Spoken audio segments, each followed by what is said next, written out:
আমার বরমশাই আজকে একটা মাছ ধরেছে। তো মাছটা ভিডিওতে অনেকটা ছোট লাগছে, কিন্তু মাছটা কিন্তু অনেকটাই বড়। তোমাদেরকে যদি ওজনটা বলি তাহলে হয়তো বুঝতে পারবে।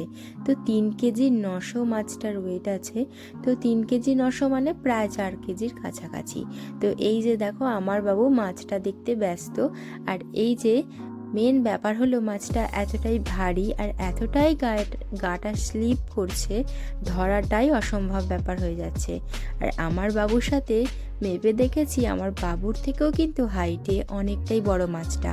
তোমরা দেখেই বুঝতে পারছো মাছটা লম্বাতে কতটা বড়।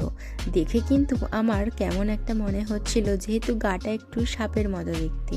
তো মাছটা দেখো বাবুকে পাশে রাখছি, তো বাবু একটু ধরতে চাইছে, আবার এই যে নড়াচড়া করছে বলে একটু ভয়ও পেয়ে যাচ্ছে। দেখো বাবুর পাশে যখন নড়ে উঠেছে, বাবু কিন্তু খুব ভয় পেয়ে গেছে। তো চলো তোমরা আমার ভিডিও দেখতে থাকো। আর তোমরা আমার চ্যানেলে কেমন ভিডিও দেখতে চাও সেটাও কিন্তু কমেন্ট করে জানিও। আমি আশা করব তোমাদের মতো করে ভিডিওগুলো দেওয়ার। তো চলো তোমরা দেখতে থাকো, আসছি একটা নতুন ভিডিও নিয়ে। সবাই ভালো থেকো, সুস্থ থেকো। আজকের মতো টাটা।